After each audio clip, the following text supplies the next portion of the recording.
wangsuk menawa mangadili duwe. Ana sasmin tanding sun jagat wasisan Kudunara. Pun panggih paman. Paman Pati Arya Sembuni. Paman Pati Arya Suman. Ayo dadi kaget pakanira si Paman Pati wonten sira ingsun wiji wenten kajengan manira. Paman Pati Arya Sembuni Paman Pati Arya Suman. Paman Trigantalpati. Nonamit pasang Kalimantapi dina-bina ngilodoni dumawahing tawang towang sinabeta ngila-ila tinebena saking siku dendaning Upacara. Kawula ana ning nggih diwaji sembahan kula. Pengayoman kula wonten ing Madyapada prateng delahan Gusti kula ingkang sinuwun angger anak Prabu Jaka Pitana. Anak Prabu Duryudana. Marmane paduka angger anak Prabu Jaka Pitana miji dhateng piswanipun ingkang paman kepatihan.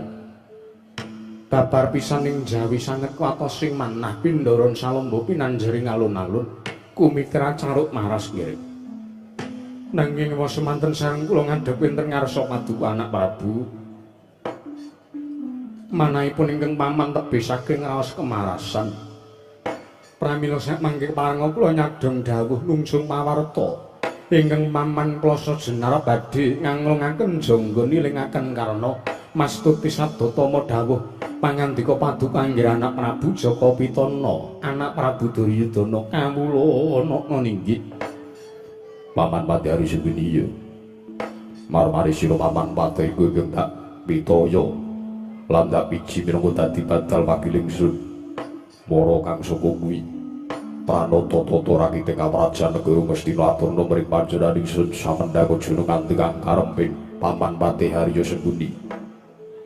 Menawi paduka ndang bab tata rakite kaprajan Gari Ngastina, tartentu sadaya tan badhe nguci waninggih. Para kawula samya sanjek seka katya karya luhuring nusa bangsa tuwin negari Ngastina. Mandhapipun dumateng Sang Jayapati prajulitan kadang-kadang paduka inggihipun Marasata Kurawa. Inggih boten kendhat anggenya tansah gegladhen ulah kridhaning apalan. Pramila samanji-wanji praja paduka katempuh parang buka tartentu sampun boten badhe anggepok kuncanipun Gusti kula ingkang sinuwun anak Prabu Jaka Pitana. Inggih bapa kepatihan ora mung kasawara putung swangga kabandhen nggih ewelu ana ninggi. Paman Pati Arya Sembuni.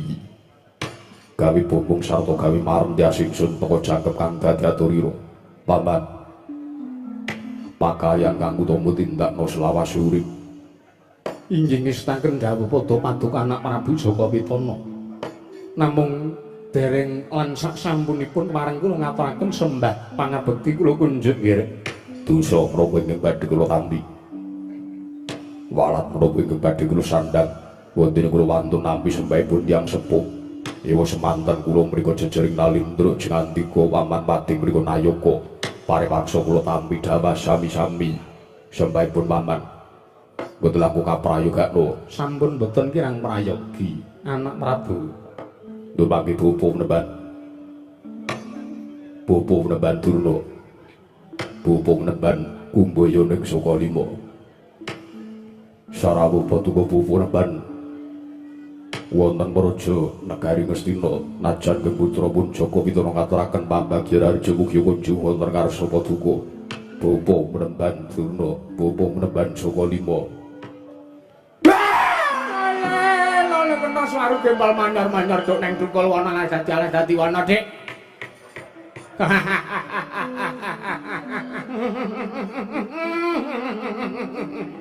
Askali larang matan gimana? Nggih paduka anak Prabu Jaka Pitana miji dhateng pisanipun ingkang bapa ing Sukalima.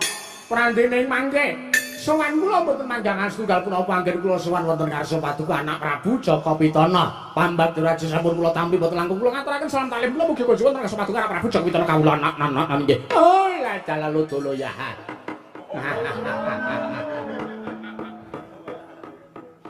Bopo Menemban Durna iki. Nggih. Kok sajak bunga ing manah. Bunga. Kula pikantuk jatah 3 bungkus. Nek ora ndang tak dheleke mesoming dicolongi penggender niki mengke. Iya. Kakang Durna karo kancane kok ya Sia-sia ora pendak ketemu kula kok salaman sing diomongke ora tekon-tekonan kabar ning muni ora nggawa rokok. Ben. Wong sak jagan iku ngerti nek Sengkuni niku ama rokok. Kula ora wis pokoke kula hapusi. Arep kula nggawa rokok ora muni nek ora nggawa. Kaprayoga kelgapo tukupu berban. Iki jare sampun boten kirang sekeca anak Prabu Jaka Pitana. Kula nok-non. Kartomarmo, Priwen. Padha prayoga musuhanmu. Balno kuning jisinipun diwaji sembahan kula. Koko Prabu Jaka Pitana miji dhateng ing arayipun Kartomarmo. Menawi ingkang sampun paduka dawuhaken tartemtu kula mboten badhe suwala. Namung kula pareng aturaken sembah sungkem pangabekti kula kunjuk sandhaping pada paduka Kanjeng Koko Prabu Jaka Pitana ing Astina. Sinuwun. Yo. Kartomarmo wis satampa ora pangestu kuwi tampan ngono. Yen sampun sanget anggen kawula pundi prayogana sampun boten kirang sekica. Durmangke. Rama Prabu Salyeng Mandaraka. Rama Prabing Madras. Nyuwun pangapunten 1004. Atur kungkem putra. Jaka Pitana diagung pangaksami. Apabila randat anggen kula misung-misungaken. Anggen kula ngarawakaken utawi anggen kula andhangu dhateng rawuh paduka Kanjeng Rama Prabu Salya ing Mandaraka. Namung keparengga anambi asung pasegan para krami. Sembah kula mugi kunjuk wonten ngarsa paduka Kanjeng Rama Prabu Salya ing Madras. Rama Prabu Salya ing Mandaraka. Ya jagat pangestu Warwaya Bathara jagat niwangsuk semana kang adil luwih. Ana sasmentaning senjagat wasisanipun Bathara Hung Bawuna langgeng sinebitatan amrat iyi. Walah bombong kang tanpa upami. Dasipun kang Rama ing Mandaraka sareng kula nampi pandhangu paduka anak Prabu Jaka Pitana. Kadidek kula sawan wonten Praja Negari Ngastina. Walah biyo. Kawontenanipun lha kata Bawira kados mekaten. Beneh kelawan setunggal candra kapengker nalika sowan wonten mriki malah sakmenika Praja Negari Ngastina sampun yasa kreta enggal kasinggihan satu boten badhe kelampan menawi boten saking panjurung mamuji paduka Kanjeng Rama Prabu Madras. Pambagiraharja tuwin pasegan Manakrami sampun ingkang Rama tambi damel bombong sungkawaning manah. Mboten langkung kula ngaturaken salam taklim kula mugi kunjuk wonten ngarsa paduka nggih. Kula tambi damel bombong ing manah kula. Mboten langkung kaprayogaken Rama Prabu. Sampun mboten kirang sekeca. Sinuwun ing Mandaraka kula ngaturaken sembah bekti kula kunjuk sinuwun. Pate Sengkuni ya. Wis tak tampa Rakyana Pate gawe bombong tiasku. Ora prayogakno. Lho, kedahe kula sing kang prayogake. Ngono. Inggih, wong panjenengan menika tamu. Walah dalah. Ya, Sengkuni ya. Bombong aturmu gawe senenge atiku. Inggih. Sembahmu wis tak tampa, tiba padha-padha merga umurmu karo umurku kuwi ora kacek adoh. Inggih ngesnaken dawuh. Prayogaken sinuwun. Kaya ora kurang kepenak suman. Sinuwun Mandaraka. Riyen nate ajeng kula lamar putrine. Iku riyen calon maratua kaya ngoten kok. Kula riyen calon mantu ning mesa kalah kaliyan anak Prabu Jaka Pitana. Durna mbok ora ngungkit perkara sing wis-wis lho. Nyatane Banawati mriku nuwun sewu lho, Ger, angger suyudana. Kados pundi? Mboten kok ateges kula menika ngrembug sing mboten-mboten.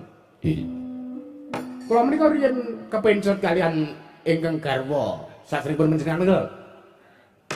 Kalian pun Dewi Banawati menika merga sangka lengkel endi bocahipun menika. Kok ya tegele muni ngono ning ngarepe wong tuane. Lho kula menika bloko suta kemawon blakutang terus terang. Mboten kula tutup-tutupi. Kepareng kula aturi merayogaken pilenggaipun wonten Praja Negari Ngastina. Ya Durna. Kaya wis ora kurang kepenak parataku ngersaning anakku mantu. Iya. Nggih mengko siki. Rama Prabu Kadiparan. Aja tanggep aku iki lancang mergo aku mbukani kandha. Iya.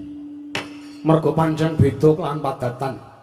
Ora saben-saben sira anak Prabu, inggih panjenengan anak Prabu Jaka Pitana menika animbali dhateng praptanipun ingkang Rama ing Mandaraka. Pramila kula nyuwun mangapunten. Menawi atur kula menika kaanggep lancang nggih mboten napa-napa. Jalaran kula menika bingung. Menapa ingkang dados wigatosipun sajak semunipun anggembel wigati anggen paduka anak Prabu Jaka Pitana nimbali dhateng pratanipun tiyang sepuh ing Mandaraka inggih Madras. Pramila kepareng sak manggi nggih. Kula aturi paring dawuh menggah babaring kawontenan. Pasewakan Nagari Ngastina sak mangke nimbali dhateng pratanipun Prabu Salya menika badhe ngrembak menapa lan wonten wigatos menapa kula badhe nungsung pawarta nganglungaken jangga ningaken karna mabuka susila asta midhangetaken pangandiku paduka sabda tamanipun anak Prabu Duryudana. Nggih, anak Prabu. Yo jagat pangestu Korwayut Punara jagat. Paman Pati Ari Sembuni. Kula wonten dawuh. Saderengipun kula matur nusanipun Rama Prabu ing Mandaraka. Kepareng sak panggi kaca Wisnu daharan sawujukan. Nggih, kepareng sampun nggih. Pahit Sembuni. Nggih, nggih. Salya kok bawa wedang iki nah. Ngarani pahit meneh. Lho Dewi. Bingung ing manah kula wong tanpa upami. Sepisan kula sedih, angka kalih kula ugi bungah. Awit kawontenan wonten praja Nagari Ngastina inggih kula kinten damel pangeram-eram kawula sak orja malah para badhe damel pangeram-eram paduka Kanjeng Rama Prabu. Eneng perkara apa? Lho Dewi. Sampun Kang Candra menika I putri paduka Kanjeng Rama Prabu inggih sisihan kula I Pramesemari Nagari Ngastina inggih menika Yayi Dewi Banowati pikantuk kanugrahan kang namipun Wahyu Pulung Ratu kamangka rikala semanten kula Semar piyambak wujuding cahya kang aran Wahyu Pulung Ratu manjing wonten anggaripun putri paduka inggihipun Yayi Dewi Banowati. Sepisan kula bombong angka kalih kula bingung ing manah kula kenging menapa lha kok teka malah Yayi Dewi Banowati pikantuk kanugrahan dewa ngaran Wahyu Pulung Ratu mriku kamangka menawi dipun dindringi kawontenanipun putri paduka inggihipun Banowati mriku mboten tau tatih alampah priatos mboten tau tatih nindakaken tapa brata nanging menika dadosaken sarana kanugrahanipun Yayi Dewi Banowati bingung ing manah kula mriku sepisan ingkang angka kalih menawi estu Wahyu Pulung Ratu menika badhe langgeng wonten ing angganipun Yayi Dewi Banowati sing ngrembak kula badhe ropian kula badhe seneng-seneng awit kawontenan ingkang sampun dipun sandhang dening putri paduka pun Yayi Dewi Banowati mriku badhe kula syukuri badhe kula aturaken panuwun kunjung ngersaning dewa ingkang sampun matedhaken kanugrahan mriku sarana ropian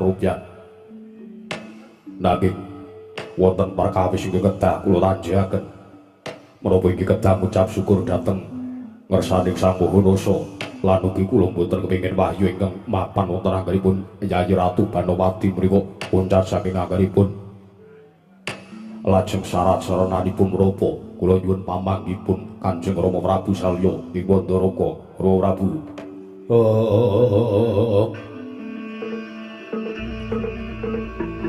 Lang-lang ramyan ingkang griya liriwang candra kata wengan sumuk ing jas katulitan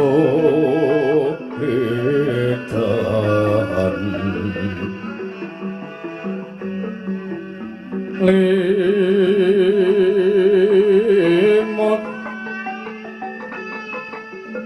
kapyarsaning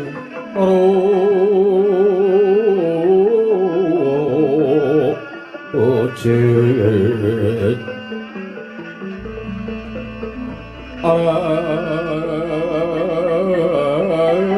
amreming Driyoma nawo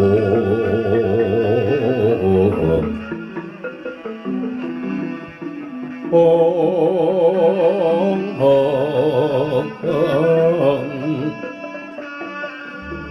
kokowong yewang wiseso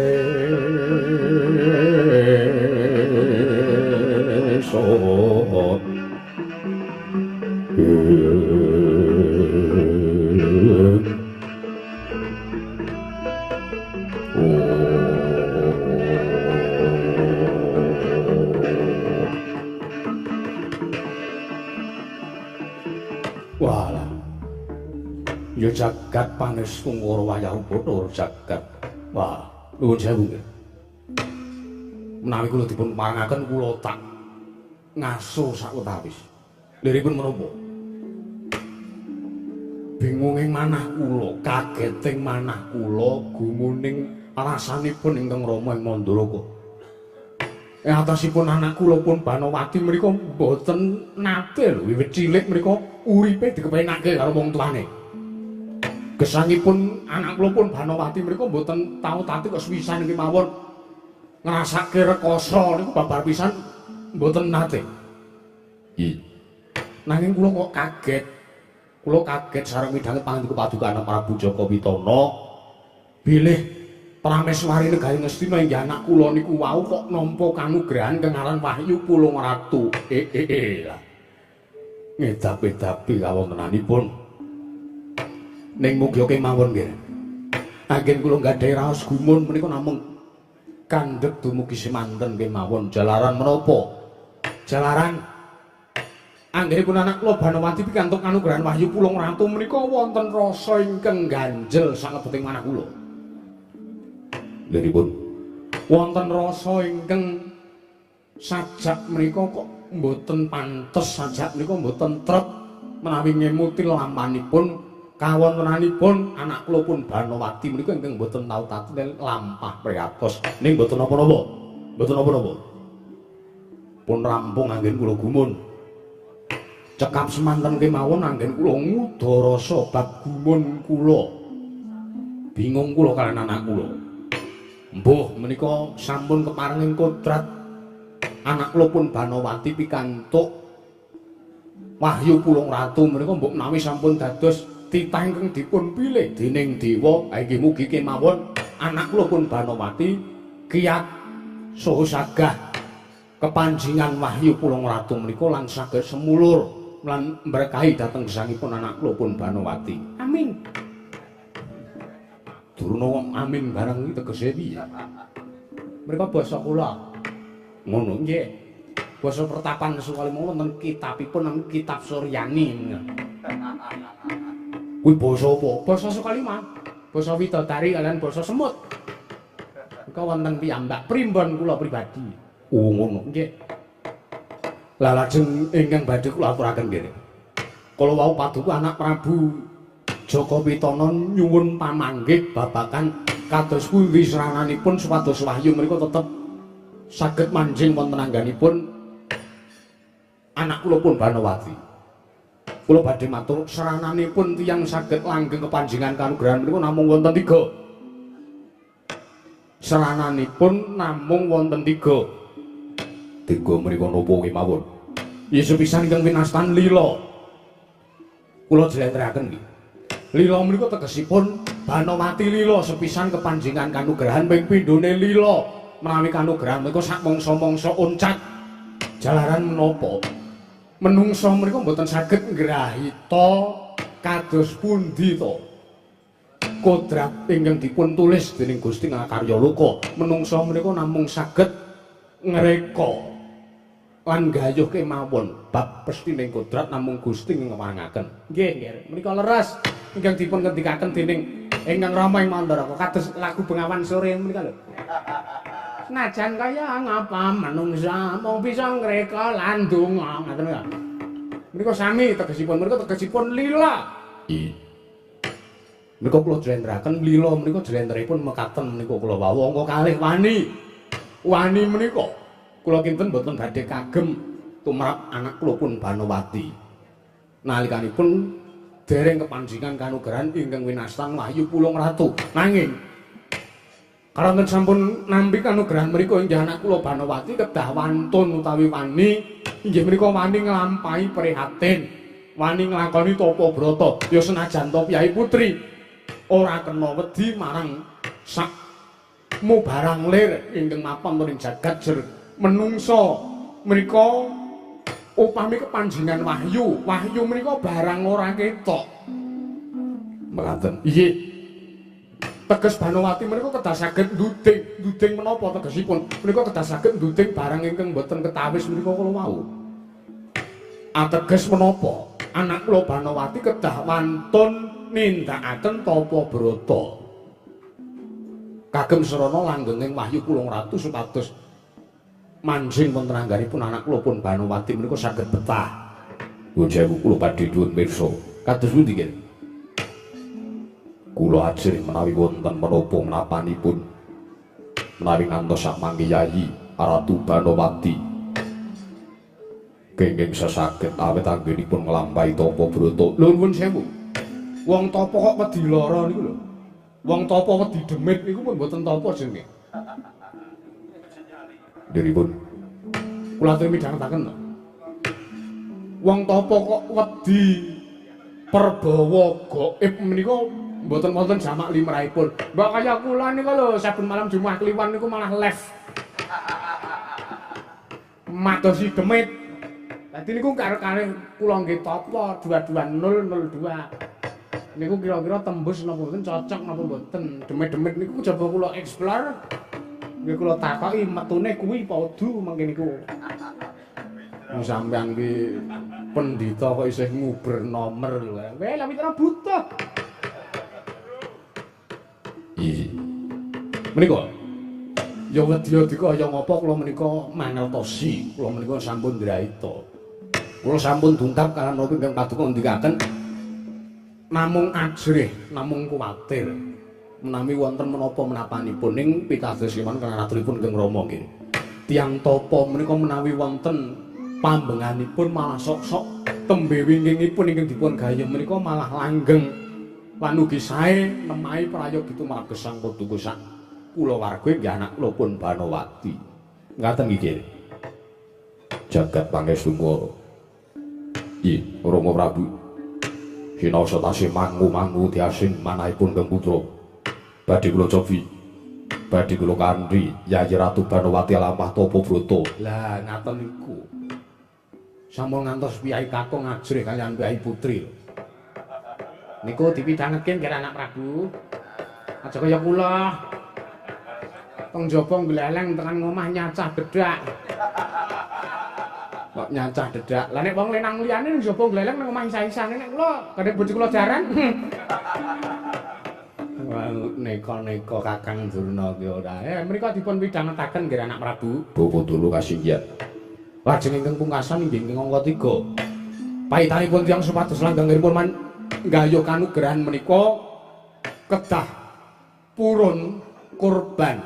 Kurban menika menapa? Kurban rasa lan kurban menapa kemawon ya bondo, ya tenaga, ya rasa, ya pikir menika kedah dipun kurbanaken. Awit menapa menika taksih wonten gandeng cenengipun kalian sarana ingkang angka kalih nggih menika ingkang namipun wani. Mekaten. Wong kuwi anggere wani nglakoni tapa brata ya teges kudu wani, kurban ya ngurbanake nepsune, ngurbanake rasane, ora kumpul kalawan garwane. Mbuh menika piyai kakung tawi piyai putri. Lah mriku sing ngradi awrat. Lah. Krana anu sinuwun Prabu Salya Durna piye? nggih menika awrat tumrap anak Prabu Jaka Pitana menika nggih awit Sang Dewi Banowati menika ingkang sakingipun anggenipun nglendi menika kala wau lho. Pramila menika radi awrat menawi kedah ngorbanaken rasa kaliyan ngorbanaken bab perkawis meniku. Ngono Durna nggih. Aja guyu kowe. Nggih ngesaken dawuh. Lah menika monggo dipun menggalih. Monggo dipun menggalih pinjang napa anggenipun badhe miwiti laku tapa brata menapa kedah kula amping-ampingi sawanci-wanci kula kajawil, kula kadawan, kula sagah nggih. Nyan siswa matur marang Hari sang Mahayogi sang Wiprakadi paran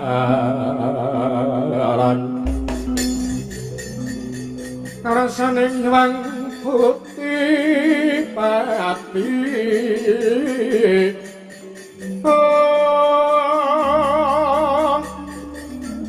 Yogya sarining warna kang kumelaring bumi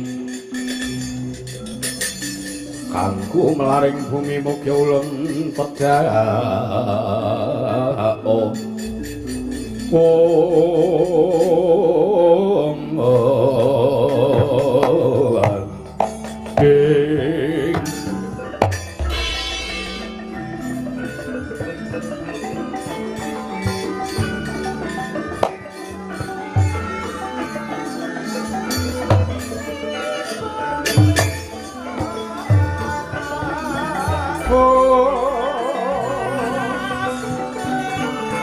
Sanane wong nyumono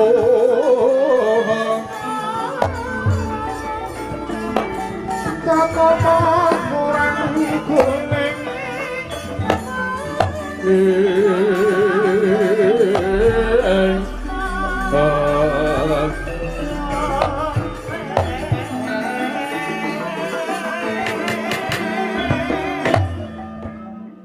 Nyuwun mangapunten nggih. Kula sampun dungkap bilih paduka anak Prabu Jaka Pitana badhe mibaraken masewakan nulya manjing telengi kedaton. Paman Daryo kasihan mekaten. Inggih. Nanging kula nuwun sewu. Sareng kula pidhanget wonten bertek-bertek ingkang kula samya ngandharaken bilih wonten sawijining nalendra ingkang badhe sowan minggah mrindhat Kulaya Praja menapa pun keparengaken Jagat Pangestu Paman Daryo kula wonten timbalan Rawestu nalendra niku badhe nuwuhaken katentreman inggih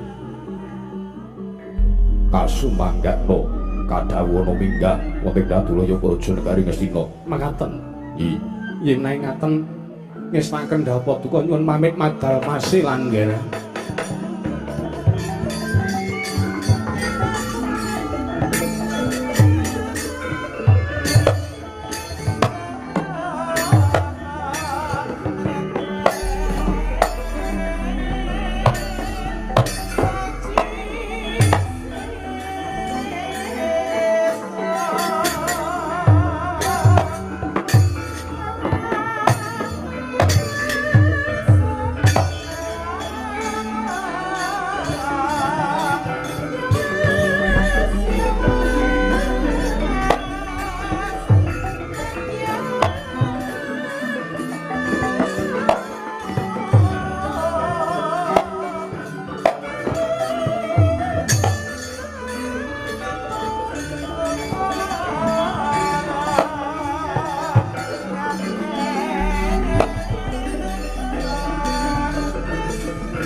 yang langening alang janaklar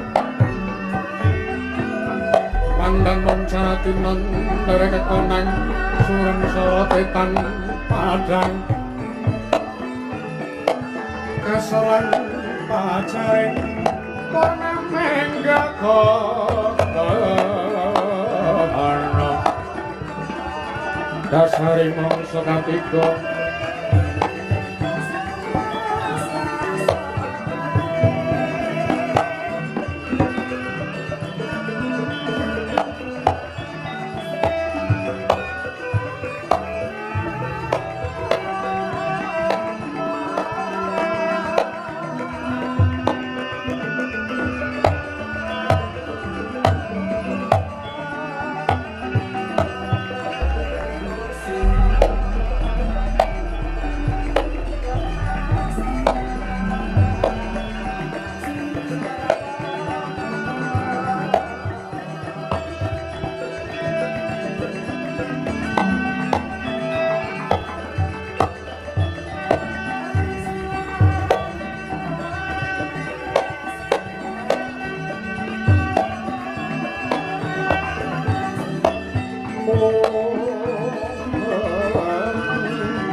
Sinung mati Sinung mati jagat kinari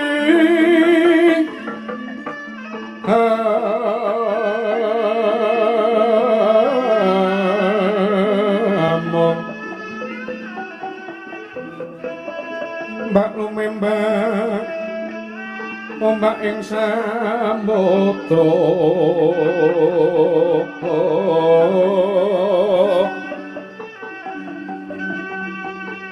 ae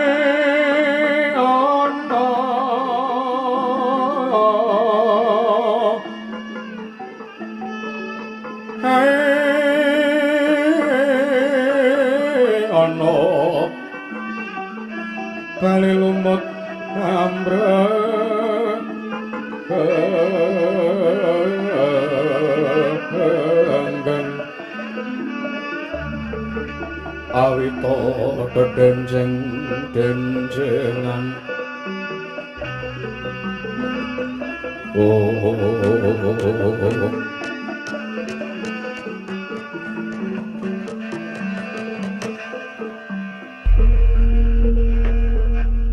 jagat pangis syukur waya gunara jagat nunwangi paman pati Arya Sengguni kula wonten timbalan dawuh nggih kagiat sultaning manahipun Kang putra pun Gurupati sareng nampi rawuhipun sawanipun Nalindra mriku Nalindra yaksa nggih monggo legam mireng dop ngoten nuwun sewu menika sinten nuwun sewu nggih kula piyambak ugi nembe wana sepisan menika mbok menawi menika seswanipun Kakang Durna Kak apa iki muridmu dudu Dewate dudu aku ora tau duwe murid ireng kaya ngono kowe ora tau duwe murid sing wandane kaya Birnat ngono ora tau kula ya sia-siane iki niku tamu Jayah Wilabara dimulyake. Sing mulyake ya tugase sing ndek omah. Kula niku ya padha-padha le Jayah. Atik. Iya Kakang Durna. Nggih, pun dangu mawon. Niku sanes murid kula. Durna niku ora tau kok jeneng ngopeni murid buta niku mboten tau. Sebabipun ya sepisan buta niku mah watake mangsa. Apa-apa arep dimplak. Kocap ngelih niku weruh menungsa dimplak. Kula niku riyen pun nate ngingu buta niku loro. Nggih. Kula ora nggih, kula niku ora nggih pecinta kucing to, Dik. Kucing kula sak kandhang kok gusi entek mengkari kandhange niku dipangan kalih menungsa utawi buta niku. Terus kula mestrekke. Kula kan lunga saking pertapan saka 5. Tur boro semangane jatahe wong siji, jatahe wong 5 mung dadi jatah wong siji buta niku tok. Tur awake kaya resan niku lho, piye. Bedegrek kaya retak. Ketake iki nek perang kalahan. Lah napa perang kok kalahan niku pripun? Kabotan gajah. Wis. Plek. Monggo pun dangu iku kemawon nggih anak Prabu. Nggih. Paman Sengguni kula aturi marayugaken gaipun. Sampun mboten kirang sekeca. Ora monggo sikik. Ya anak. Aja ngira ingsun tumambu merga yekti saweg sepisan iki ingsun manut. Jeneng para kuwi saka ngendi? Yen pancen Nalindra sapa jejulukmu lan negara ngendi? Negaramu kisana. Latala.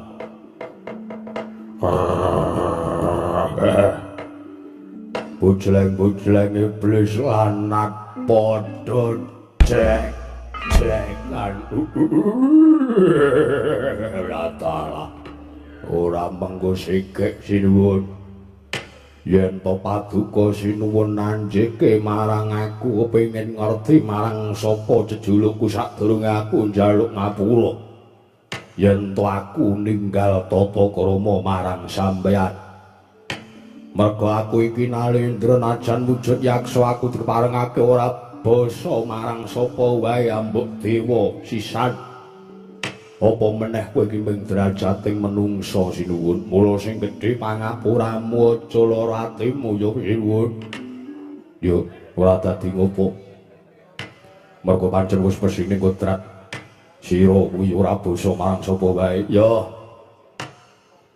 Sabanjure yen to pancen bakal kepengin wanuh marang aku tepungake. Aku iki Nalendreng Guwa Kirata. Ya jejulukku Prabu Kumbara Yaksa. Nalendreng Guwa Kirata Prabu Kumbara Yaksa, dasar kepara nyata sinuwun. Ana wigati apa ketemu utawa sowan ning Ratulya Praja Negara Ngastina? Sadurunge aku matur apa kang dadi wigatiku luwih dhisik aku tak nduduhke kasektenku. Kowe duwe kasekten duwe no. Ratu ampuh aku ki. Apa kang dadi piyandel lan kasektenmu? Ana 3 perkara. Siji. Akeh. Hush. Sapa muni kowe mau? Aku ngapa? Sak-sake ya.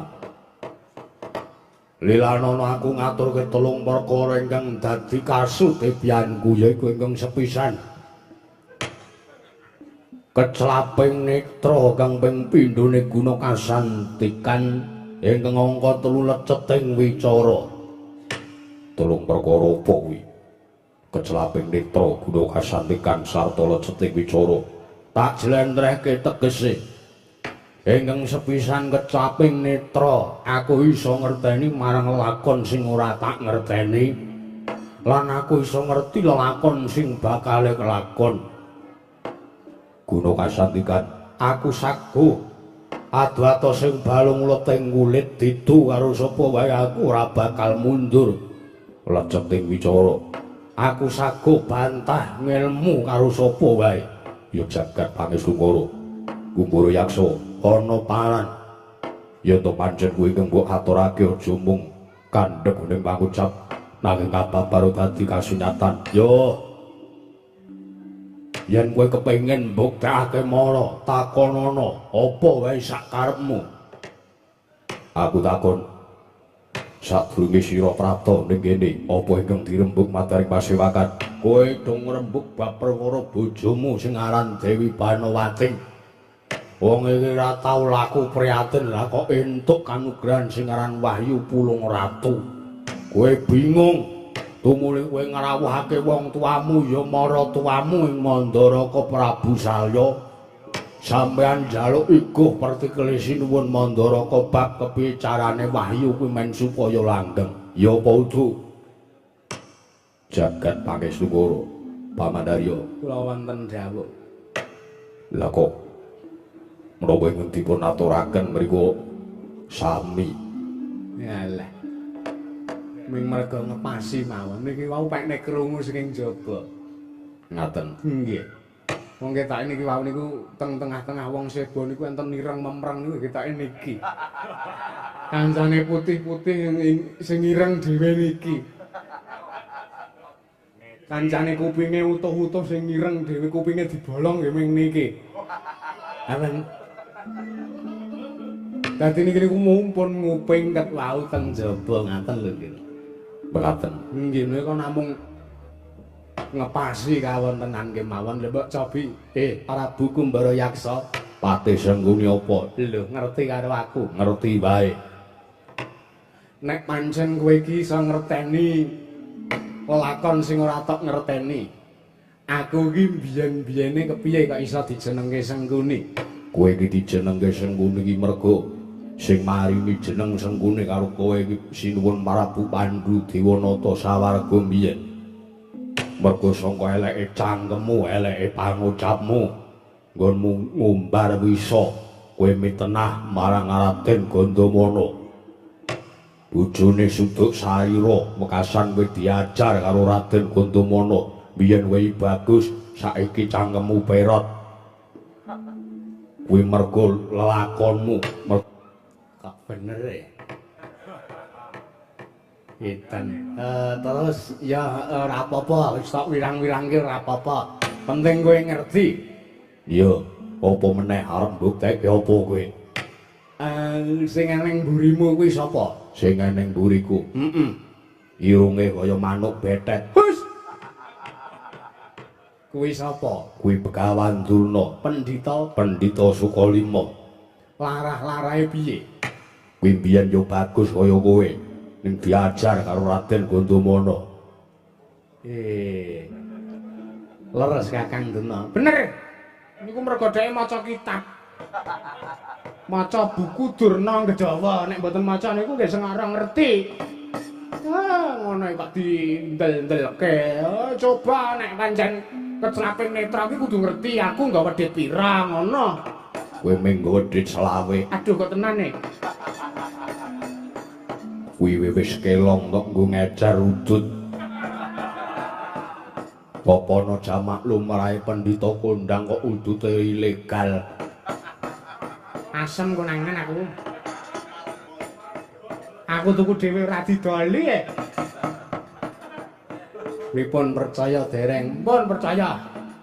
Engko nek nganti ngrembug perkara lelakonku laire Satama, cundha manik sirahe. Kuwi ya aku ngerteni. Wis ora usah critake. Kula arep mbabar wirang kok tak tekan kene lho iki ora. Tak kira aku wis percaya marang apa kang dadi kasudibyanmu Prabu Kumbara-Yaksa. Banjur apa ing mbok karepake? Sinuwun. Aku mung arep matur lan aku mung arep paring pamanggih. Yen to perkara wahyu mbok jaluk ora oleh oncat saka anggane bojomu ya kuwi seranane kudu ditumbali nganggo wujuding ndas kethek putih ingkang isa tata jalma sinuwun. Kagatrisan kapirang murinanggul kinempit-kempit. Sesangretnaning bawana ya kita kang walang adi. Ya kita kang kudu kering ya kita kang ngana sing yas. Ya kita kang kudu kering.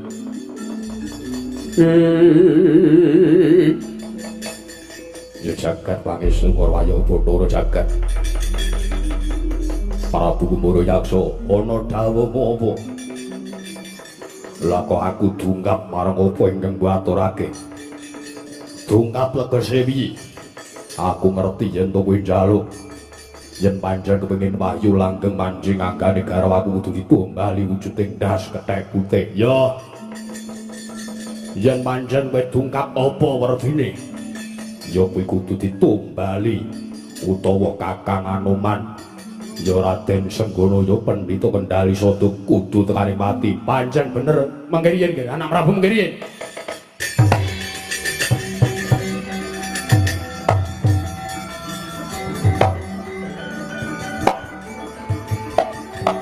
Mangke riyen.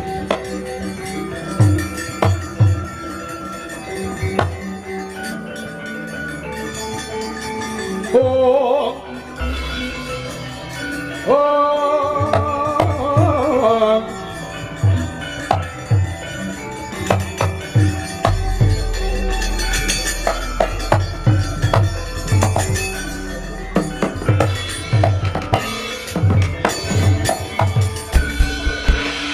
Kocomun naplerek inenap Tukaya yasin hipi cocoban Mawingo walangis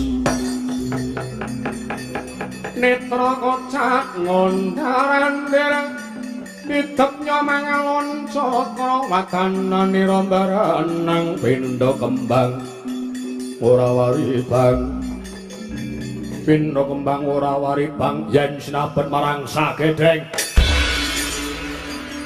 Mula dadi tahono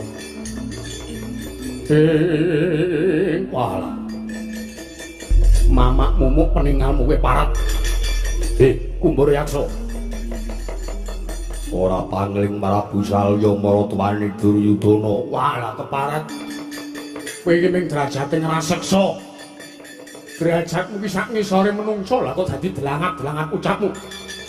Aku ngerti. Aku ngerti sing tok karepake. Apa sebabe kowe dawuh karo anakku mantu?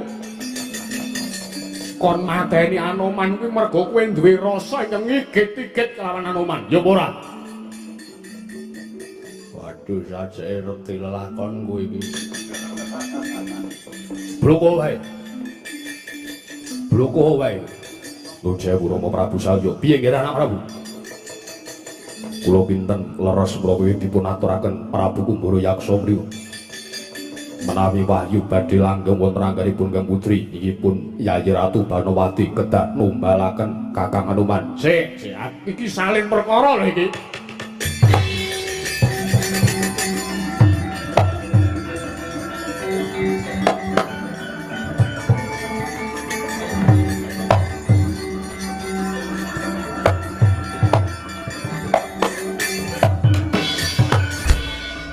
Menggerian.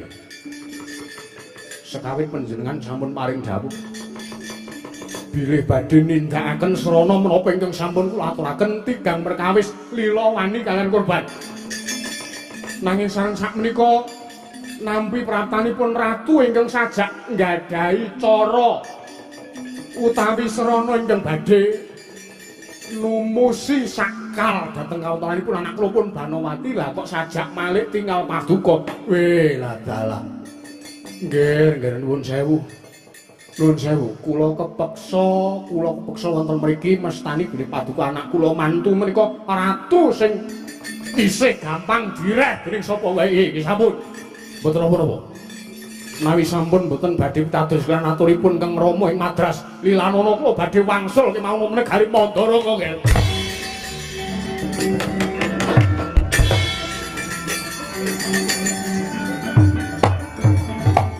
Oh.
Sanghyang Tata Kalana katakut maringkut Syumnya kang mawinges inges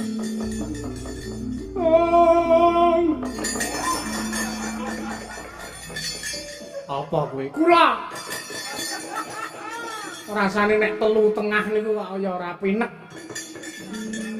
Tak unggahke. Mbok ya ora kesusu munggah to. Ah sik ahene. Dasare kene iki nggone adem.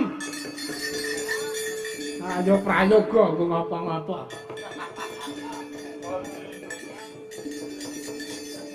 Malah saiki aku percaya marang sira Prabu Kumbara Yaksa. Ya kepareng sinuwun Prabu Jaka Witanawi. Paman Daryo, kula wonten dawuh. Gandheng wonten sarana ingkang langkung gampil dipun tempuh. Boten sah dadak topo barang. Boten sah dadak kula dawuh kaliyan bojo kula. Topo Barata laku prihatin ben ngopo? Leres, kula sarujuk. Wong urip pun kepenak kok golek perkara rekoso. Nggih to Kakang Tuna. Bener. Nek kula luwung bubuk mawon tanggung jawab dipasrahaken kalian pun Ratu Nggawa Kirata menika. Aku ora bakal temandang yen to durung nampa dawuh Sinuwun Marabu Jaka Pitana. Yo. Wektu dina iki tak guguhake. Sira dadi senopati ning negara Ngastina. Boyong ngrangket lan sak mengko nikas jangganing Kakang Anoman yo ngaran Senggono yo Mayangkara. Wah, matur nuwun.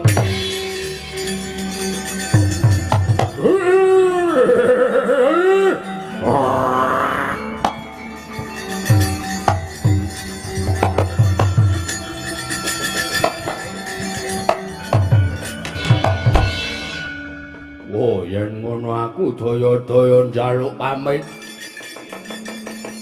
Aku bakal nata krek lambek budhaling Marawada balaku saka negara Nggawa Kirata.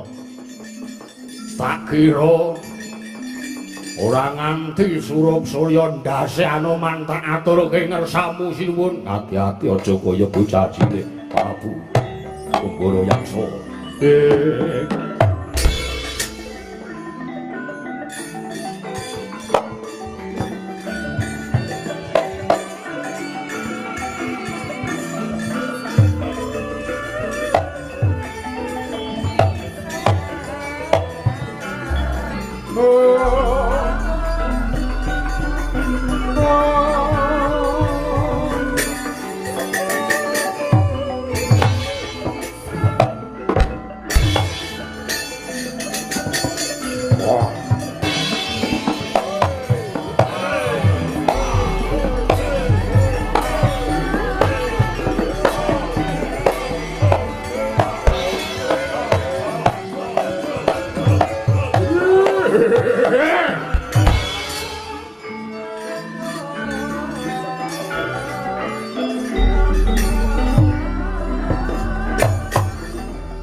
Niku. Nuwun sewu, kula mriku pujangga Ngastina.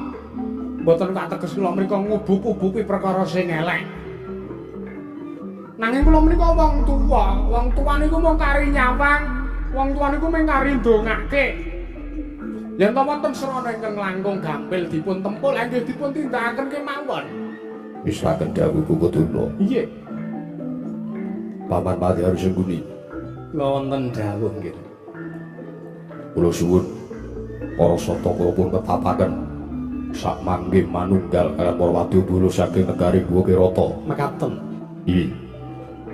Menawi sampun ketela dawuh Paduka Anak Prabu Jaka Pitana daya-daya kula nyuwun pamit. Katos-atos paman.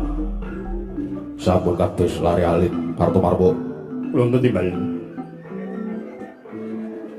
Bupara kang padha sipingsun kuntur kedaton nungisnaken dawuh keparang kula nyuwun pamit madal wasilan. Sing ati-ati kaya wis ora ana dawuh maneh Kartomarma.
ana gati ning Mananggilan.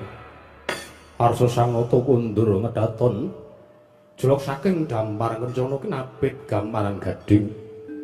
Kadherekan sang janing perumban sedi manggung ketanggung. Joko paloro ingkang samya ngambil upacaring prabon. Tindaknya Sang Nata munjuk syukur ngersaning Gusti sarana memuji murid sesanti kamulyane